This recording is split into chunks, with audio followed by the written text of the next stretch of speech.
सुप्रभात बच्चों, कैसे हैं आप?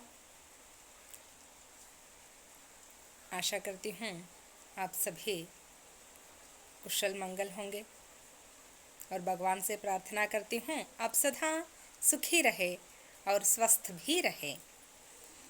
आज की कक्षा में आप सबका स्वागत है। आइए बच्चों, आज हम 10वीं कक्षा में तृतीय भाषा हिंदी विषय के अंतर्गत बसंत की सच्चाई पाठ के बारे में जानकारी प्राप्त कर लेंगे। बसंत की सच्चाई।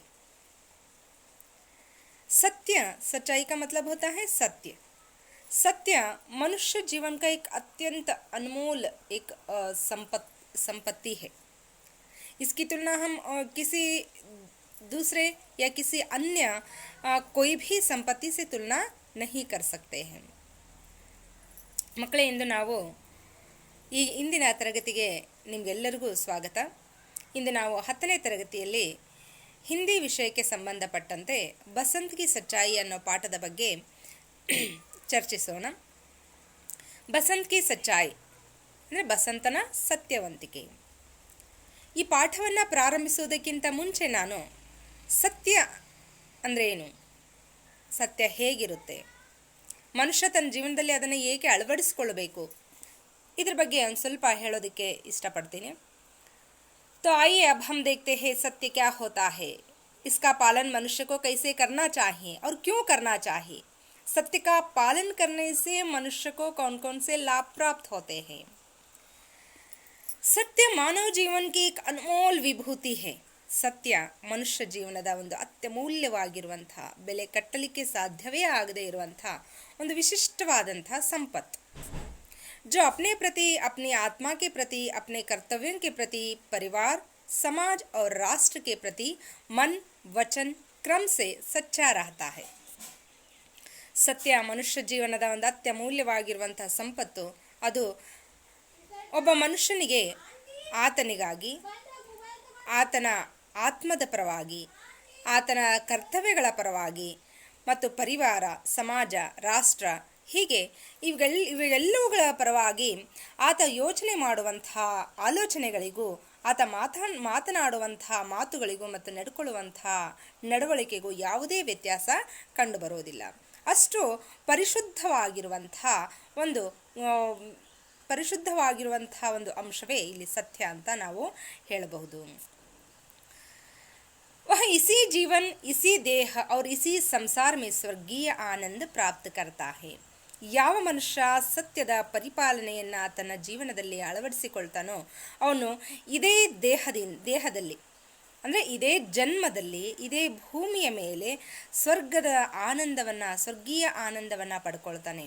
ಅಂದರೆ ಹಿಂದೊಂದು ಮಾತನ್ನು ಹೇಳ್ತಾ ಇದ್ರು, ಯಾವ ಮನುಷ್ಯ ತನ್ನ ಜೀವನದಲ್ಲಿ ಪಾಪಗಳನ್ನು ಮಾಡೋದಿಲ್ವೋ, ಕೆಟ್ಟ ಕೆಲಸಗಳನ್ನು ಮಾಡೋದಿಲ್ವೋ, ಸತ್ಯದ ಮಾರ್ಗದಲ್ಲಿ ನಡೀತಾ ಒಳ್ಳೆಯ ಕೆಲಸಗಳನ್ನು ಮಾಡ್ತಾನೋ, ಯಾರ ಆತ್ಮ ಪರಿಶುದ್ಧವಾಗಿರುತ್ತೋ ಅವರು ಸತ್ತ ನಂತರ ಸ್ವರ್ಗಕ್ಕೆ ಹೋಗ್ತಾರೆ, ಅಲ್ಲಿ ಅತೀವವಾದಂತಹ ಆನಂದವನ್ನು ಪಡ್ಕೊಳ್ತಾರೆ ಅಂತ.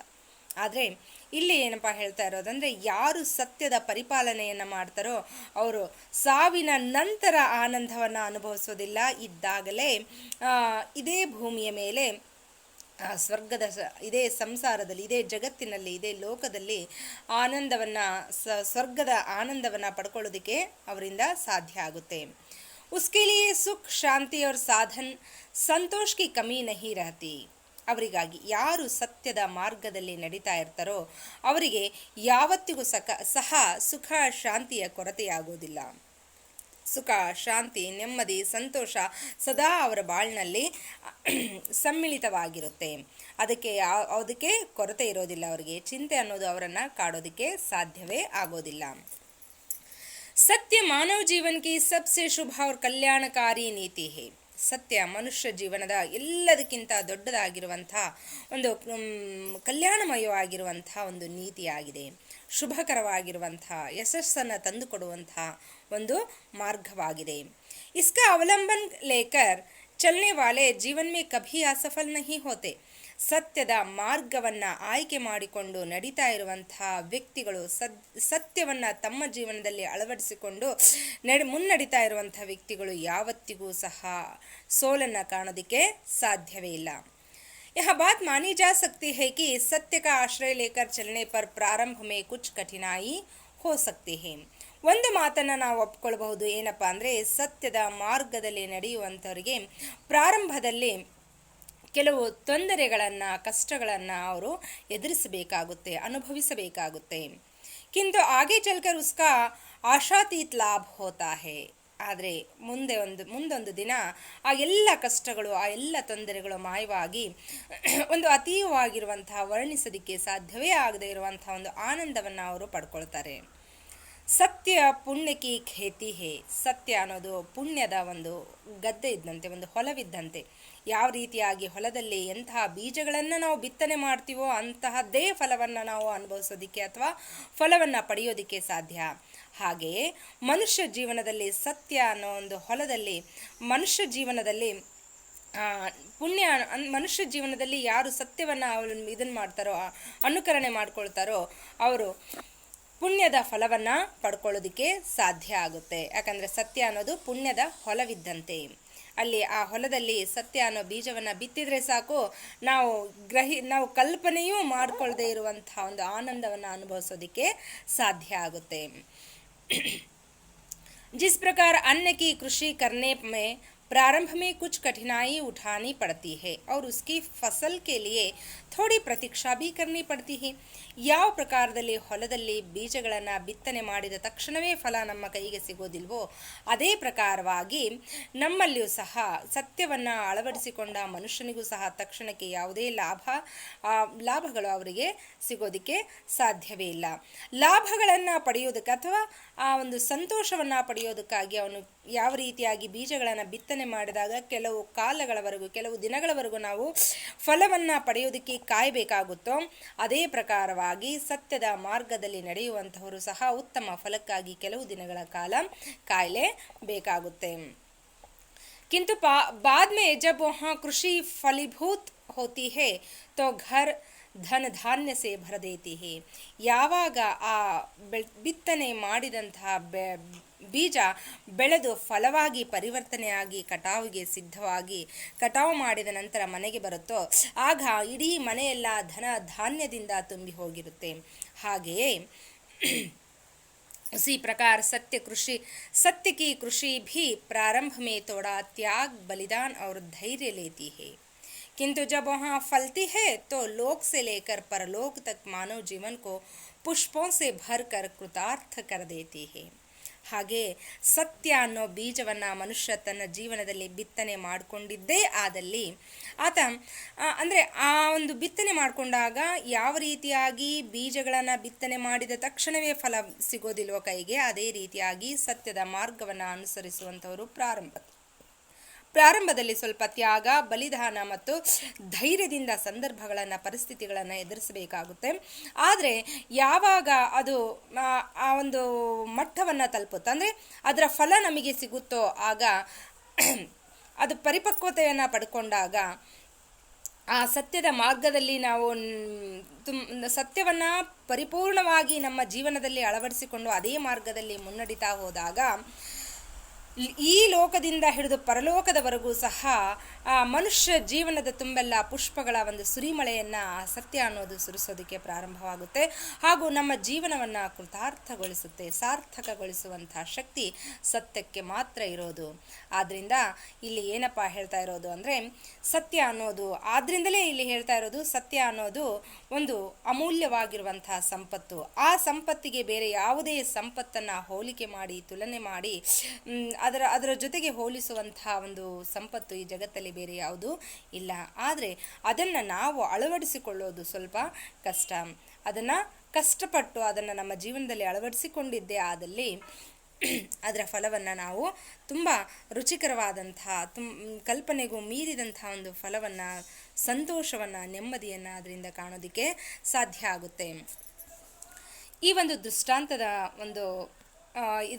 ಈ ದೃಷ್ಟಾಂತದ ಮೂಲಕ ನಾವು ಏನಪ್ಪ ಹೇಳಬಹುದು ಅಂತಂದರೆ, ಈ ಸತ್ಯ ಅನ್ನೋದನ್ನು ಯಾವ ರೀತಿಯಾಗಿ ನಾವು ಅಳವಡಿಸಿಕೊಂಡ್ರೆ ಜೀವನ ಪರಿಶುದ್ಧವಾಗಿರುತ್ತೆ, ನೆಮ್ಮದಿಯಿಂದ ಕೂಡಿರುತ್ತೆ, ಸುಖ ಸಂತೋಷದಿಂದ ಕೂಡಿರುತ್ತೆ.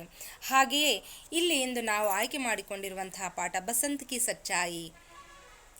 ಆ ಬಸಂತ್ ಅನ್ನೋ ಒಂದು ಕಥಾನಾಯಕನ ಜೀವನದಲ್ಲೂ ಸಹ ಸತ್ಯವನ್ನು ಅವನು ಯಾವ ರೀತಿಯಾಗಿ ಅಳವಡಿಸಿಕೊಳ್ತಾನೆ, ಅದರಿಂದ ಯಾವ ರೀತಿಯ ಫಲಗಳನ್ನು ಅವನು ಪಡ್ಕೊಳ್ತಾನೆ ಅನ್ನೋದನ್ನು ನಾವು ಈ ಪಾಠದ ಮೂಲಕ ನೋಡಬಹುದು. साहित्यिक विधा में यहाँ पाठ एक एकांकी है। एकांकी का अर्थ होता है एक अंक का नाटक। इसमें कम से कम पात्र में एक ही विषय पर विस्तृत जानकारी दिया जाता है। ಈ ಒಂದು ಸಾಹಿತ್ಯಿಕ ವಿಧದಲ್ಲಿ ಈ ಪಾಠವನ್ನು ನಾವು ಏಕಾಂಕಿ, ಒಂದು ಅಂಕದ ನಾಟಕ ಅಂತ ಹೇಳಿ ಕರಿಬಹುದು. ಒಂದು ಅಂಕದ ನಾಟಕಗಳಲ್ಲಿ ಪಾತ್ರಗಳ ಕಡಿಮೆ ಇದ್ದು ಬಹಳ ಕಡಿಮೆ ಸಮಯದಲ್ಲಿ ಮನಸ್ಸಿನ ಮೇಲೆ ಹೆಚ್ಚು ಪ್ರಭಾವವನ್ನು ಬೀರುವಂಥ ಒಂದೇ ಒಂದು ವಿಷಯವನ್ನು ಇಟ್ಕೊಂಡು ಆ ಒಂದೇ ಒಂದು ವಿಷಯಕ್ಕೆ ಕೇಂದ್ರೀಕರಿಸಿ ನಾಟಕವನ್ನು ಮುಂದುವರಿಸಲಾಗಿರುತ್ತೆ. ಇದು ಕಡಿಮೆ ಸಮಯದಲ್ಲಿ ಜನರ ಮೇಲೆ ಆಳವಾದ ಪ್ರಭಾವವನ್ನು ಬೀರುವಂಥ ಒಂದು ಶಕ್ತಿಯನ್ನು ಈ ಏಕಾಂಕಿಗಳು ಹೊಂದಿರ್ತವೆ. ಈ ಪ್ರಕಾರವಾಗಿ ಬಸಂತ್ ಕಿ ಸಚ್ಚಾಯಿ ಅನ್ನೋದು ಸಹ ಒಂದು ಏಕಾಂಕಿಯಾಗಿದೆ. ಅಂದರೆ ಏಕ್ ಅಂಕ ಕಾ ನಾಟಕ, ಒಂದು ಅಂಕದ ನಾಟಕ ಅಂತ ಹೇಳ್ಬೋದು. तो आइए अब हम देखते हैं इस पाठ का आशय क्या है। विष्णु प्रभाकर मानव मन के पारखी लेखक है। ಈ ಪಾಠದ ಲೇಖಕರು ವಿಷ್ಣು ಪ್ರಭಾಕರ್ ಅಂತ. ಅವರು ಈ ಮನುಷ್ಯ ಮತ್ತು ಮನುಷ್ಯನ ಮನಸ್ಸನ್ನು ಹೆಕ್ಕಿ ತೆಗೆಯುವಂಥ ಒಂದು ವಿಶಿಷ್ಟ ಶಕ್ತಿಯನ್ನು ಹೊಂದಿರುವಂಥವರು, ಮನುಷ್ಯ ಮತ್ತು ಮನಸ್ಸನ್ನೂ ಸಹ ಅರಿಯಬಲ್ಲಂಥ ಲೇಖಕರಾಗಿದ್ದಾರೆ. ಈ ಏಕಾಂಕಿ में उन्होंने स्वाभिमान पर दुख खरता जैसे मानवीय भावनाओं का सुंदर चित्रण किया है। ದುಃಖ ಕಾತರಥ. ಈ ಒಂದು ಏಕಾಂಕಿಯಲ್ಲಿ ವಿಷ್ಣು ಪ್ರಭಾಕರ್ ಜಿಯವರು ಸ್ವಾಭಿಮಾನ ಮತ್ತು ಮನುಷ್ಯನ ಜೀವನದಲ್ಲಿ ಬರುವಂತಹ ದುಃಖಗಳು, ಸಂಕಷ್ಟಗಳು ಮತ್ತು ಮಾನವೀಯ ಮೌಲ್ಯಗಳು, ಮಾನವೀಯ ಭಾವನೆಗಳು, ಅವುಗಳ ಒಂದು ಸುಂದರ ಚಿತ್ರಣವನ್ನು ಇಲ್ಲಿ ಮಾಡಿದ್ದಾರೆ. गरीब होकर भी स्वाभिमानी और परिश्रमी की कमाई से जीने वाले बसंत और प्रताप एक और है, तो दूसरी ओर कंगालों के प्रति हमदर्दी दिखाते हुए आदर के साथ व्यवहार करने वाले राजकिशोर जैसे पात्र अनुसरणीय हैं. ಒಂದು ಕಡೆ ಈ ಏಕಾಂಕಿಯಲ್ಲಿ ಬಸಂತ್ ಮತ್ತು ಪ್ರತಾಪ್ ಬಡ ಮಕ್ಕಳಾದರೂ ಸಹ ಪ್ರಾಮಾಣಿಕತೆ, ಸತ್ಯವನ್ನು ತಮ್ಮ ಜೀವನದಲ್ಲಿ ಅಳವಡಿಸಿಕೊಂಡು ಸ್ವಾಭಿಮಾನದಿಂದ, ಪರಿಶ್ರಮದಿಂದ ಜೀವನವನ್ನು ನಡೆಸುವಂತಹ ರೀತಿ ಒಂದು ಕಡೆ ಆದರೆ, ಇನ್ನೊಂದು ಕಡೆ ನಿರ್ಗತಿಕರ ಬಗ್ಗೆ ಮತ್ತು ಬಡವರ ಬಗ್ಗೆ ಕಾಳಜಿಯನ್ನು ತೋರಿಸುವಂತಹ, ಅವರಿಗೆ ತಮ್ಮ ಕೈಲಾದಂಥ ಸಹಾಯವನ್ನು ಮಾಡುವಂಥ ಒಂದು ಮಾನವೀಯ ಮೌಲ್ಯಗಳನ್ನು ಒಳಗೊಂಡಿರುವಂಥ ವಿಶಾಲ ಹೃದಯವನ್ನು ಹೊಂದಿರುವಂಥ ಒಬ್ಬ ಆದರಣೀಯ ವ್ಯಕ್ತಿ ಪಂಡಿತ್ ರಾಜ್ ಕಿಶೋರ್ ಅವರು ಇನ್ನೊಂದು ಕಡೆ. ಈ ರೀತಿಯಾಗಿ ಬಡ ಮತ್ತು ಪ್ರಾಮಾಣಿಕ ಬಾಲಕನ ಬಗ್ಗೆಯೂ ಇಲ್ಲಿ ವರ್ಣಿಸಲಾಗಿದೆ. ದೀನ ದಲಿತರ ಬಗ್ಗೆ ವಿಶಾಲ ಹೃದಯವಂತಿಕೆಯನ್ನು ಹೊಂದಿರುವಂಥ, ಸಹಾಯ ಮಾಡುವಂಥ ಹಸ್ತಗುಣವನ್ನು ಹೊಂದಿರುವಂಥ ರಾಜ್ ಕಿಶೋರ್ ಅವರ ಬಗ್ಗೆಯೂ ಸಹ ಇಲ್ಲಿ ವಿವರಣೆಯನ್ನು ನೀಡಲಾಗಿದೆ. ಇಲ್ಲಿ ಈ ಒಂದು ಪಾಠದ ಉದ್ದೇಶ ಏನಪ್ಪ ಅಂದರೆ ಈ ಲೇಖಕರು ಇಲ್ಲಿ ಮತ್ತೊಂದು ಏನಪ್ಪ ಹೇಳಲಿಕ್ಕೆ ಬಯಸ್ತಾ ಇದ್ದಾರೆ ಅಂದರೆ, इस एकांकी में चित्रित ईमानदारी से प्रेरित होकर छात्रों को प्रामाणिकता से जीना सीखना चाहिए.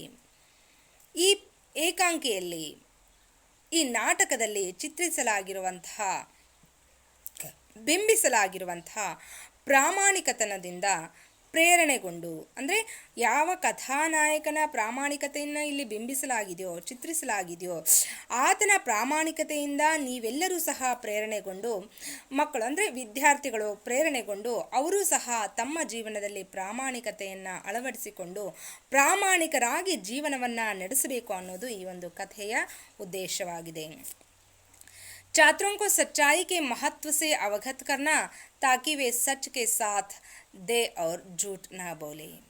ಮತ್ತೊಂದು ಏನಪ್ಪ ಈ ಕಥೆಯ ಉದ್ದೇಶ ಅಂದರೆ, ವಿದ್ಯಾರ್ಥಿಗಳು ಸದಾಕಾಲ ಸತ್ಯದ ಮಹತ್ವವನ್ನು ಅರ್ಥ ಮಾಡಿಕೊಂಡು ಯಾವಾಗಲೂ ಸತ್ಯದ ಜೊತೆಯಾಗಿ ನಿಲ್ಲಬೇಕೇ ಹೊರತು ಸುಳ್ಳಿನ ಜೊತೆಯಾಗಿ ಅಲ್ಲ.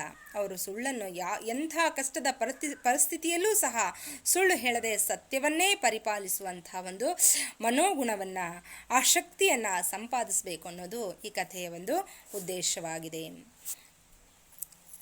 अब हम इस पाठ का पात्र परिचय, इस नाटक में आए हुए पात्रों का संक्षिप्त परिचय भी प्राप्त कर लेंगे.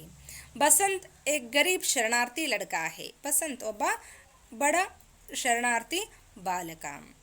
ಪ್ರತಾಪ್ ಬಸಂತ್ का छोटा भाई है. ಪ್ರತಾಪ್ ಬಸಂತನ ಸಹೋದರನಾಗಿದ್ದಾನೆ. ಪಂಡಿತ್ ರಾಜ್ ಕಿಶೋರ್ ಏಕ್ ನೇತಾ है. ಪಂಡಿತ್ ರಾಜ್ ಕಿಶೋರ್ ಅವರು ಒಬ್ಬ ಸಮಾಜ ಸೇವಕರಾಗಿದ್ದಾರೆ, ಮುಖ್ಯಸ್ಥರಾಗಿದ್ದಾರೆ, ಕಾರ್ಮಿಕರ ಮುಖ್ಯಸ್ಥರಾಗಿದ್ದಾರೆ.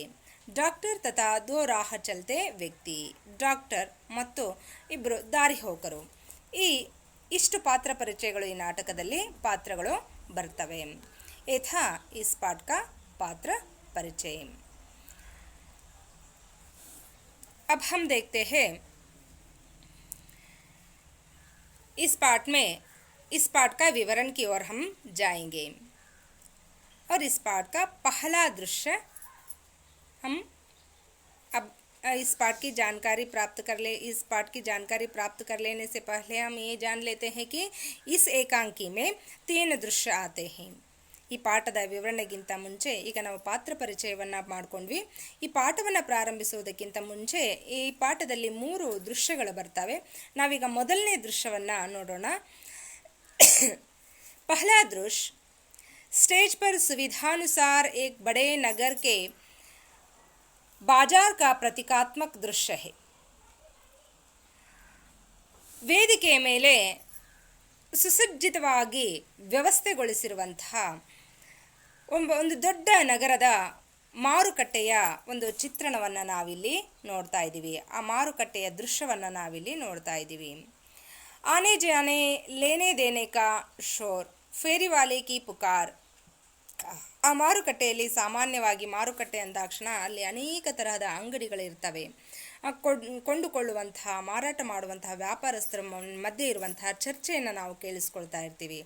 ಅದೇ ರೀತಿಯ ಚರ್ಚೆಗಳು ಸಹ ಇಲ್ಲಿ ಆಗ್ತಾ ಇದ್ವು. ಶೋರ್ ಅಂದರೆ ಗಲಾಟೆ. ಮಕ್ಕಳೇ, ನೀವು ನಿಮ್ಮ ಉತ್ತರ ಪುಸ್ತಕಗಳನ್ನು, ಒಂದು ನೋಟ್ ಪುಸ್ತಕ ಮತ್ತು ಪೆನ್ನನ್ನು ಜೊತೆಗಿಟ್ಕೊಂಡು ಕೂತ್ಕೊಂಡ್ರೆ ನಾನು ಪಾಠವನ್ನು ಮಾಡುವಂಥ ಸಂದರ್ಭದಲ್ಲಿ ಬರುವಂತಹ ಕಠಿಣ ಪದಗಳ ಅರ್ಥವನ್ನು ಹೇಳ್ತೀನಿ. ಆಗ ಹತ್ತಿರ ನೋಟ್ಬುಕ್ ಮತ್ತು ಪೆನ್ನಿದ್ರೆ ನಿಮಗೆ ಬರ್ಕೊಳ್ಳೋದಕ್ಕೆ ಸುಲಭವಾಗುತ್ತೆ. ಫೇರಿ ವಾಲೆ ಕಿ ಪುಕಾರ್, ಮಾರಾಟ ಮಾಡುವಂತಹ ಸಾಮಾನುಗಳನ್ನು ಮಾರಾಟ ಮಾಡುವಂಥವರ ಕೂಗು. उन्हीं के बीच एक लड़का नंगे पैर फटे कपड़े पहने हाथ में सामान संभाले भागता हुआ आता है. ಅದರ ಮಧ್ಯದಲ್ಲಿ ಒಬ್ಬ ಬಾಲಕ ಬರಿಗಾಲಲ್ಲಿ, ನಂಗೆ ಪೈರ್ ಅಂದರೆ ಬರಿಗಾಲಲ್ಲಿ, ಪಾದರಕ್ಷೆಗಳಿಲ್ಲದೆ ಬರಿಗಾಲಲ್ಲಿ, ಫಟೆ ಕಪಡೆ ಹರಿದು ಹೋದ ಬಟ್ಟೆಗಳನ್ನು ಧರಿಸಿಕೊಂಡು ಹಾತ್ ಮೇ ಸಾಮಾನ್ ಸಂಭಾಲೆ ಭಾಗ್ತಾ ಹುವಾ ಆತಾ ಹೇ, ಕೈಯಲ್ಲಿ ಕೆಲವು ಸಾಮಾನುಗಳನ್ನು ಹಿಡ್ಕೊಂಡು ತುಂಬ ವೇಗವಾಗಿ ಓಡ್ತಾ ಬರ್ತಾನೆ. ಉಸ್ಕಿ ಆಯು ಲಗ್ಭಗ್ 12 ವರ್ಷ ಕಿ ಹೇ, ಆತನ ವಯಸ್ಸು ಸರಿಸುಮಾರು 12 ವರ್ಷದ ವಯಸ್ಸಾಗಿತ್ತು. ಉಸ್ಕಾ ನಾಮ್ ಬಸಂತ್ ಹೇ, ಅವನ ಹೆಸರು ಬಸಂತ್. ವಹ ಪುಕಾರ್ ರಹಾ ಹೇ, ಅವನು ಜೋರಾಗಿ ಕೂಗ್ತಾ ಇದ್ದಾನೆ. ಏನಂತ ಕೂಗ್ತಾ ಇದ್ದಾನೆ? ಬಸಂತ್,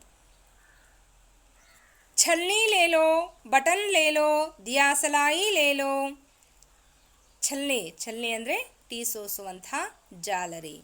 ಬಟನ್ ಅಂದರೆ ನಮ್ಮ ಶರ್ಟ್ಗಳಲ್ಲಿ ಇರುವಂಥ ಗುಂಡಿ ಅಂತ ಬಟನ್ಗಳು, ಅದಕ್ಕೆ ಬಟನ್ ಅಂತ ಕರಿತೀವಿ.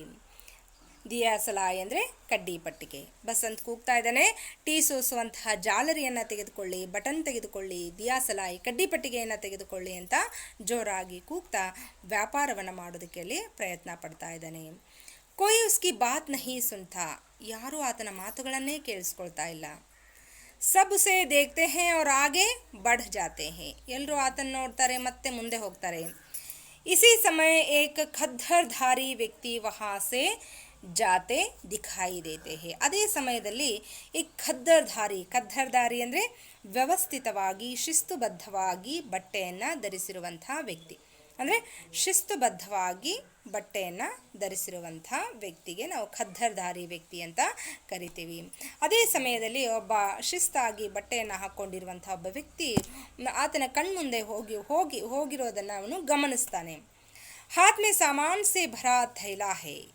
ಆತನ ಕೈಗಳಲ್ಲಿ ಸಾಮಾನುಗಳಿಂದ ತುಂಬಿರುವಂಥ ಒಂದು ಚೀಲ ಇದೆ. ಥೈಲ ಇದರ ಅರ್ಥ ಚೀಲ. ವೇ ಮಜ್ದೂರ್ ನೇತಾ. ಮಜ್ದೂರ್ ಅಂದರೆ ಕಾರ್ಮಿಕರು, ನೇತಾ ಅಂದರೆ ನಾಯಕ, ಮುಖಂಡ. ಅವರು ಮಜ್ದೂರ್ ಕಾರ್ಮಿಕರ ಮುಖಂಡರಾಗಿದ್ದರು. ಅವರ ಹೆಸರು ಪಂಡಿತ್ ರಾಜ್ ಕಿಶೋರ್ ಆಗಿತ್ತು. ಬಸಂತ್ ಉನ್ಹೇ ದೇಖಕರ್ ಉನ್ಕೆ ಪೀಛೆ ಭಾಗ್ತಾ ಹೇ. ಬಸಂತ್ ಆತನ ನೋಡಿ ಆತನ ಹಿಂದೆ ಓಡ್ ಹೋಗ್ತಾನೆ. ಬಸಂತ್ ಸಾಹಬ್ ಬಟನ್ ಲೀಜಿಯೇ, ದೇಸಿ ಬಟನ್ ಹೇ ಸಾಬ್, ದಿಯಾ ಸಲಾಯಿ ಲೀಜಿಯೇ. ಅವರ ಮುಂದೆ ಹೋಗಿ ನಿಂತ್ಕೊಂಡು ಅವರನ್ನು ವಿನಂತಿಸಿಕೊಳ್ತಾನೆ. ಸ್ವಾಮಿ ಅಥವಾ ಧಣಿಗಳೇ, ಬಟನ್ ಖರೀದಿ ಮಾಡಿ, ನಮ್ಮದೇ ಆದಂಥ ನಮ್ಮ ದೇಶದ್ದೇ ಬಟನ್ಗಳು, ಕಡ್ಡಿ ಪೆಟ್ಟಿಗೆ ಏನಾದರೂ ಕೊಂಡ್ಕೊಳ್ಳಿ ಅಂಥೇಳಿ ಅವರನ್ನು ಬೇಡ್ಕೊಳ್ತಾನೆ. ರಾಜ್ ಕಿಶೋರ್ ಭಾಯಿ ಮುಜೆ ಕುಚ್ ನಹಿ ಚಾಹಿಯೇ, ಜಾओ ಕಿಸಿ ಔರ್ ಕೋ ದೋ. ರಾಜ್ ಕಿಶೋರ್ ಅವ್ರು ಹೇಳ್ತಾರೆ, ತಮ್ಮ ನನಗೆ ಬೇಡ, ಹೋಗು ಬೇರೆಯವ್ರಿಗೆ ಯಾರಿಗಾದರೂ ಕೊಡು. ಕಿಸಿ ಔರ್ ಕೋ ದೋ ಅಂದರೆ ಬೇರೆ ಯಾರಿಗಾದರೂ ಕೊಡು. ಬಸಂತ್ ಸಾಹಬ್ ಛಲ್ನಿ ಲೀಜಿಯೇ, ದೂಧ್ ಛಾನಿಯೇ, ಚಾಯ್ ಛಾನಿಯೇ. ಬಸಂತ್ ಹೇಳ್ತಾನೆ, ಸ್ವಾಮಿ ಬಟನ್ ಛಲ್ನಿ ಅಂದರೆ ಟೀ ಸೋಸುವ ಜಾಲರಿಯನ್ನು ತೆಗೆದುಕೊಳ್ಳಿ, ಇದರಲ್ಲಿ ಹಾಲು ಸೋಸ್ಬೋದು, ಟೀ ಸೋಸ್ಬೋದು ಅಂಥೇಳಿ ಹೇಳ್ತಾನೆ. ರಾಜ್ ಕಿಶೋರ್ ಮುಜೆ ನಹಿ ಚಾಹಿಯೇ, ನನಗೆ ಬೇಡ. ಬಸಂತ್ ಬಟನ್ ಆದರೂ ತಗೊಳ್ಳಿ. ರಾಜ್ ಕಿಶೋರ್ ನಹಿ ಬೇಡ. ಬಸಂತ್ ದಿಯಾ ಸಲಾಯಿ, ಕಡ್ಡಿ ಪೆಟ್ಟಿಗೆ ಏನಾದರೂ. ರಾಜ್ ಕಿಶೋರ್ ನಹಿ. ಆ ಬಸಂತ್ ಕಡ್ಡಿ ಪೆಟ್ಟಿಗೆ ಏನಾದರೂ ತಗೊಳ್ಳಿ ಅನ್ನೋ ಒಂದು ಹಂತದಲ್ಲಿ ಕಡ್ಡಿ ಪೆಟ್ಟಿಗೆ ಏನಾದರೂ ಅಂತ ಹೇಳ್ತಾ ಇರ್ತಾನೆ. ಆಗ ರಾಜ್ ಕಿಶೋರ್ ಹೇಳ್ತಾರೆ, ಬೇಡ. ಬಸಂತ್ ವಿನಮ್ರ ಸರ್. ಬಸಂತ್ ಸಾಹಬ್ ಏಕ್ ಛಲ್ನಿ ಲೇ ಲೀಜಿಯೇ, ಸಿರ್ಫ್ 2 ಆನಾ ಕೀಮತ್ ಹೈ.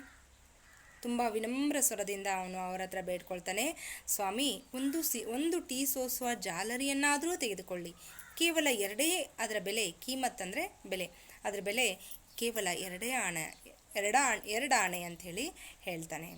ರಾಜ್ ಕಿಶೋರ್ ಪರ್ ಭಾಯಿ ಮುಜೆ ನಹಿ ಚಾಹಿಯೇ ತೋ ಕೈಸೆ ಲೇ ಲೂಂ. ರಾಜ್ ಕಿಶೋರ್ ಹೇಳ್ತಾರೆ, ನನಗೆ ಬೇಡ ಅಂದರೆ ನಾನು ಹೇಗೆ ತಗೊಳ್ಳಿ ಅದನ್ನ. ಬಸಂತ್ ಅಚ್ಛಾ ಆಪ್ 6 ಪೈಸೆ, ಹಾಗಿದ್ರೆ ನಿಮಗೆ ನಾನು ಈ ಚಲನೆಯ ಬೆಲೆಯನ್ನು ಕಡಿಮೆ ಮಾಡಿಕೊಳ್ತೀನಿ, 2 ಆಣೆ ಬದಲಾಗಿ ನಾನು ಕೇವಲ 6 ಪೈಸೆ ಅನ್ನೋಷ್ಟರಲ್ಲಿ ಆತನ ಮಾತುಗಳನ್ನು ತಡೆದು ರಾಜ್ ಕಿಶೋರ್ ಹೇಳ್ತಾರೆ, ಓಹೋ ಕಹ ದಿಯಾ ಮುಜೆ ಕುಚ್ ನಹಿ ಚಾಹಿಯೇ, ಹೇಳಿದ್ನಲ್ಲ ನನಗೇನು ಬೇಡ. ಬಸಂತ್ ಸಾಹಬ್ ಸಬೇರೆ ಸೆ ಅಬ್ ತಕ್ ಕುಚ್ ನಹಿ ಬೇಕಾ, ಆಪ್ಸೆ ಆಶಾ ಥಿ, ಸಾಹಬ್ ಏಕ್ ತೋ ಲೇ ಲೀಜಿಯೇ.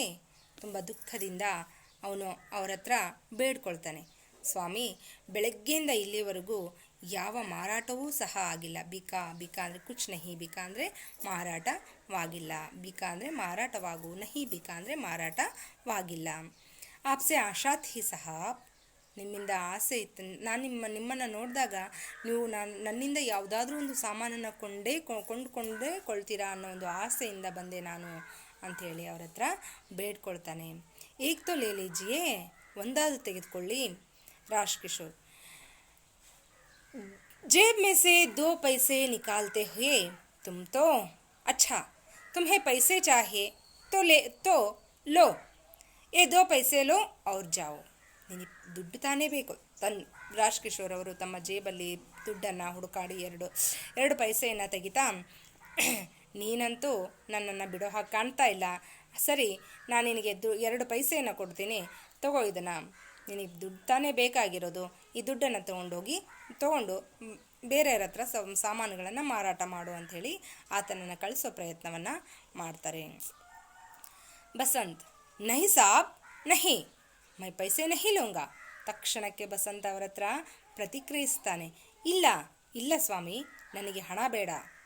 ರಾಜ್ ಕಿಶೋರ್ ನಹಿ ಲೋಗೆ, ಹಣ ತಗೊಳ್ಳಲ್ವಾ, ಯಾಕೆ ಅಂತ ಅವರನ್ನು ಪ್ರಶ್ನೆ ಮಾಡ್ತಾನೆ. बसंत जी नहीं, आप छलनी खरीद लीजिए, ಆಗ ಬಸಂತ್ ಹೇಳ್ತಾನೆ, ಇಲ್ಲ ಸ್ವಾಮಿ, ನಿಮ್ಮಿಂದ ಹಣ ತೆಗೆದುಕೊಳ್ಳೋಲ್ಲ, ನೀವು ಟೀ ಸೋಸುವ ಜಾಲರಿಯನ್ನು ಖರೀದಿ ಮಾಡಿಕೊಳ್ಳಿ. ರಾಜ್ಕಿಶೋರ್, ಅಚ್ಛಾ, ಏಕ್ ಚಲ್ನೆ ಮೇ ತುಮ್ಹೆ ಕ್ಯಾ ಬಚೇಗಾ? ಓಹೋ, ನಾನು ಟೀ ಸೋಸುವ ಜಾಲರಿಯನ್ನು ತಗೊಳ್ಬೇಕಾ? ಹಾಗಿದ್ರೆ ಒಂದು ಟೀ ಸೋಸುವ ಜಾಲರಿಯಿಂದ ನಿನಗೆಷ್ಟು ಹಣ ಉಳಿಯುತ್ತೆ? ಬಸಂತ್ ತುಂಬ ಬೇಗ ಸಡನ್ನಾಗಿ ಅವ್ರ ಹತ್ರ ಹೇಳ್ತಾನೆ, 2 ಪೈಸೆ. ರಾಜ್ಕಿಶೋರ್, ತೋ ಬಸ್ ಪೈಸೆ ಲೇ ಲೋ ಅವ್ರು ಸಮझ ಮೈನೆ ಏಕ್ ಛಲ್ನಿ ಖರೀದ್ ಲಿ. ಆಗ ರಾಜ್ಕಿಶೋರ್ ಹೇಳ್ತಾರೆ, ಹೌದಾ, ಹಾಗಿದ್ರೆ 2 ಪೈಸೆ ಉಳಿಯೋ ಹಾಗಿದ್ರೆ ನಾನು ನಿನಗೆ 2 ಪೈಸೆಯನ್ನು ಕೊಡ್ತೀನಿ. ನೀನು ಅಂದ್ಕೋ ನಾನು ಆ ವ್ಯಕ್ತಿಗೆ ಜಾಲರಿಯನ್ನು ಕೊಟ್ಟೆ ಅಂತ, ಆದರೆ ನನಗೆ ಬೇಡ, ನೀನು ಹಣವನ್ನಷ್ಟೇ ತಗೋ ಅಂಥೇಳಿ ಹೇಳ್ತಾರೆ. ಬಸಂತ್, ನಹಿ ಸಾಬ್ ನಹಿ, ಯಹ ತೋ ಭೀಕ್ ಹೈ. ಇಲ್ಲ ಸ್ವಾಮಿ, ಇಲ್ಲ, ಇದು ಭಿಕ್ಷೆ. ಮೈ ಭೀಕ್ ನಹಿ ಲೂಂಗಾ, ನಾನು ಭಿಕ್ಷೆ ತೆಗೆದುಕೊಳ್ಳಲ್ಲ. ಆಪ್ ಛಲ್ನಿ ಲೇಲೆ, ನೀವು ಟೀ ಸೋಸುವ ಜಾಲರಿಯನ್ನು ತೆಗೆದುಕೊಳ್ಳಿ. ರಾಜ್ಕಿಶೋರ್ ಪರ್ ಇಸ್ ಬಾತ್ ಕಾ ಬಡಾ ಅಸರ್ ಹೋತಾ ಹೈ. ಆ ಮಗು ಹೇಳಿದಂತಹ ಈ ಮಾತು ಅವರ ಮನಸ್ಸಿನ ಮೇಲೆ ಆಳವಾದ ಪ್ರಭಾವವನ್ನು ಬೀರುತ್ತೆ. ಏನಂತ ಹೇಳ್ತಾನೆ ಅವನು, ನೀವು ಕೊಡುವಂತಹ 2 ಪೈಸೆ ಭಿಕ್ಷೆಯಾಗುತ್ತೆ. ನಾನು ಭಿಕ್ಷೆ ಬೇಡ್ತಾ ಇಲ್ಲ, ನನಗೆ ನೀವು ನೀಡುವ ಭಿಕ್ಷೆ ಬೇಡ, ನೀವು ನನ್ನಿಂದ ಒಂದು ಸಾಮಾನನ್ನು ಖರೀದಿ ಮಾಡಿಕೊಳ್ಳಿ. ಇಲ್ಲಿ ನೋಡಿ ಮಕ್ಕಳ, ಇದನ್ನು ನಾವು ತುಂಬ ಸೂಕ್ಷ್ಮವಾಗಿ ಗಮನಿಸಬೇಕಾಗಿರುವಂಥ ಒಂದು ಅಂಶ. ಯಾಕಂದರೆ ಆ ಚಿಕ್ಕ ಬಾಲಕ ತಂದೆ ತಾಯಿಯ ಆಶ್ರಯದಲ್ಲಿ ತನಗೆ ಬೇಕು ಬೇಡಗಳನ್ನು ಅವರ ಮುಂದಿಡ್ತಾ ತನಗೆ ಬೇಕಾಗಿರೋದನ್ನು ಹಠ ಮಾಡಿಯಾದರೂ ಪಡ್ಕೊಳ್ಳುವಂಥ ಒಂದು ವಯಸ್ಸಿನಲ್ಲಿರುವಂಥ ಬಾಲಕ. ಅಂಥ ಬಾಲಕ ಅವರು ನೀಡುವಂಥ ಒಂದು ಹಣವನ್ನು ಸ್ವೀಕರಿಸದೆ ತಾನು ಕಷ್ಟಪಟ್ಟು ದುಡಿದೇ ಹಣವನ್ನು ಸಂಪಾದನೆ ಮಾಡಿದ್ದ ಹಣದಲ್ಲೇ ಅವನು ಜೀವನವನ್ನು ನಡೆಸಬೇಕು ಅನ್ನೋ ಒಂದು ಹೆಬ್ಬಯಕೆಯನ್ನು ಹೊಂದಿರುವಂತಹ ಬಾಲಕ. ಅಂಥ ಒಂದು ವಿಶಿಷ್ಟ ಗುಣವನ್ನು ನಾವು ಸಹ ನಮ್ಮ ಚಿಕ್ಕಂದಿನಿಂದಲೇ ಬೆಳೆಸ್ಕೊಳ್ಬೇಕು. ಯಾಕೆಂದರೆ ಗಿಡವಾಗಿ ಬಗ್ಗದ್ದು ಮರವಾಗಿ ಬಗ್ಗೀತೆ ಅನ್ನೋ ಒಂದು ಮಾತಿದೆ. ಹಾಗಾಗಿ ಚಿಕ್ಕಂದಿನಿಂದಲೇ ನಾವು ಎಷ್ಟು ಸಾಧ್ಯವಾಗುತ್ತೋ ಅಷ್ಟು ಒಳ್ಳೆಯ ಗುಣಗಳನ್ನು ಅಳವಡಿಸಿಕೊಂಡಿದ್ದೇ ಆದಲ್ಲಿ ಅವು ಮುಂದಿನ ಜೀವನದಲ್ಲಿ ನಮಗೆ ಫಲವನ್ನು ಕೊಡ್ತವೆ, ಒಳ್ಳೆಯ ಫಲಗಳನ್ನು ಕೊಡೋದಕ್ಕೆ ಸಾಧ್ಯವಾಗುತ್ತೆ. ಹಾಗಾಗಿ ಅಲ್ಲಿ ಬಸಂತ್ ಹೇಳ್ತಾನೆ, ಬಸಂತ್ ಹೇಳಿದಂಥ ನಾನು ಭಿಕ್ಷೆ ತೆಗೆದುಕೊಳ್ಳಲ್ಲ, ನನಗೆ ಭಿಕ್ಷೆ ಬೇಡ ಅಂತ ಹೇಳಿರುವಂಥ ಒಂದು ಮಾತು ಪಂಡಿತ್ ರಾಜ್ಕಿಶೋರ್ ಅವರ ಮನಸ್ಸಿನ ಮೇಲೆ ಆಳವಾದ ಪ್ರಭಾವವನ್ನು ಬೀರುತ್ತೆ. वे सहसा उस बच्चे को देखते हैं, फिर जेब टटोलते हैं, पर पैसे नहीं मिलते हैं. ಆ ಮಾತನ್ನು ಕೇಳಿದ ತಕ್ಷಣ ಆ ಮಗುವಿಗೆ ಏನಾದರೂ ಸಹಾಯ ಮಾಡಬೇಕು ಅನ್ನೋ ಆಸೆಯಿಂದ ಅವರು ತಮ್ಮ ಜೇಬನ್ನು ಹುಡುಕಾಡ್ತಾರೆ, ಆದರೆ ಜೇಬಲ್ಲಿ ದುಡ್ಡು ಸಿಗೋದಿಲ್ಲ. ರಾಜ್ಕಿಶೋರ್, भाई मेरे पास पैसे नहीं है, होते तो ले लेता, ನೋಟ್ है. ರಾಜ್ಕಿಶೋರ್ ಹೇಳ್ತಾರೆ, ತಮ್ಮ, ನನ್ನ ಹತ್ರ ಹಣ ಇಲ್ಲ, ಹಣ ಇದ್ದರೆ ತೆಗೆದುಕೊಳ್ತಾ ಇದ್ದೆ, ಬರೀ ನೋಟ್ ಇದೆ ನನ್ನ ಹತ್ರ, ಚಿಲ್ಲರೆ ಹಣ ಇಲ್ಲ ಅಂಥೇಳಿ ಹೇಳ್ತಾರೆ. ಬಸಂತ್, ನೋಟ್ ಹೇ, ಪೈಸೆ ತೋ ಮೇರೆ ಪಾಸ್ ಭಿ ನಹಿ ಹೇ, ಕುಚ್ ಭಿ ಕಾಹಿ ನಹಿ. ಅವನು ಹೇಳ್ತಾನೆ, ಹೌದಾ ಸ್ವಾಮಿ, ನೋಟ್ ಇದೆಯಾ? ಚಿಲ್ಲರೆ ಹಣ ನನ್ನ ಹತ್ರನೂ ಇಲ್ಲವಲ್ಲ, ಬೆಳಗ್ಗೆಯಿಂದ ಏನೂ ಸಹ ಮಾರಾಟವಾಗೇ ಇಲ್ಲ. ರಾಜ್ಕಿಶೋರ್, तभी तो कहता था, अच्छा कल ले लूँगा, मेरे घर ले आना, या मेरे घर ले आना, किशनगंज में रहता हूँ. ಹೌದಾ, तभी तो कहता था, ಅದಕ್ಕೆ ಹೇಳ್ತಾ ಇದ್ನಲ್ವ ನಾನು, ರಾಜ್ಕಿಶೋರ್ ಅವರು ಅದಕ್ಕೆ ಹೇಳ್ತಾ ಇದ್ದಿದ್ದು. ಸರಿ, ನಾಳೆ ತಗೊಳ್ತೀನಿ, ಇಲ್ಲ ಅಂದರೆ ನೀನೇ ನನ್ನ ಮನೆ ಹತ್ರ ಬಂದು ಕೊಡು, ಕಿಶನ್ಗಂಜಲ್ಲಿ ಇರ್ತೀನಿ ನಾನು ಅಂಥೇಳಿ ಹೇಳ್ತಾನೆ. ಬಸಂತ್, ನಹಿ ಸಾಬ್, आज ही ले लीजिए, ಇಲ್ಲ ಸ್ವಾಮಿ, ಇವತ್ತೇ ತಗೊಳ್ಳಿ. आप नोट मुझे दीजिए, मैं अभी बाजार से बुना लाता हूँ. ನೀವು ನೋಟ್ ನನಗೆ ಕೊಡಿ, ನಾನು ಈಗಲೇ ಮಾರ್ಕೆಟ್ಗೆ ಹೋಗಿ ಚಿಲ್ಲರೆ ಹಣ ತರ್ತೀನಿ. ರಾಜ್ಕಿಶೋರ್, ಭಾಯಿ ತುಮ್ ತೋ, ರಾಜ್ಕಿಶೋರ್ ಹೇಳ್ತಾರೆ, ಅಲ್ಲಪ್ಪ ತಮ್ಮ, ನೀನಂತೂ ಅಂದರೆ ನನ್ನನ್ನು ಬಿಡೋ ಹಾಗೇ ಇಲ್ಲ ನೀನು ಅನ್ನೋ ಭಾವನೆಯಿಂದ ರಾಜ್ಕಿಶೋರ್ ಅವರು ಆತನಿಗೆ ದುಡ್ಡನ್ನು ಕೊಡುವ ಮನಸ್ಸನ್ನು ಮಾಡ್ತಾರೆ. ಬಸಂತ್, ಬಸ್ ಮೈ ಯಹಾ ಆಯಾ, ಹಿಂಗೆ ಹೋಗಿ ಹಿಂಗೆ ಬರ್ತೀನಿ ಅಂಥೇಳಿ ಹೇಳ್ತಾನೆ.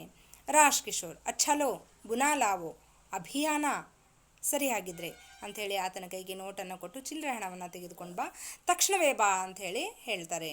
ಬಸಂತ್, ಅಭಿ ಆಯಾ ಸಾಹಬ್, ಆಪ್ ಯಹೀ ಟಹರೆ, ಅಭಿ ಪಲಕ್ ಮಾರ್ತೆ ಹಿ ಆಯಾ.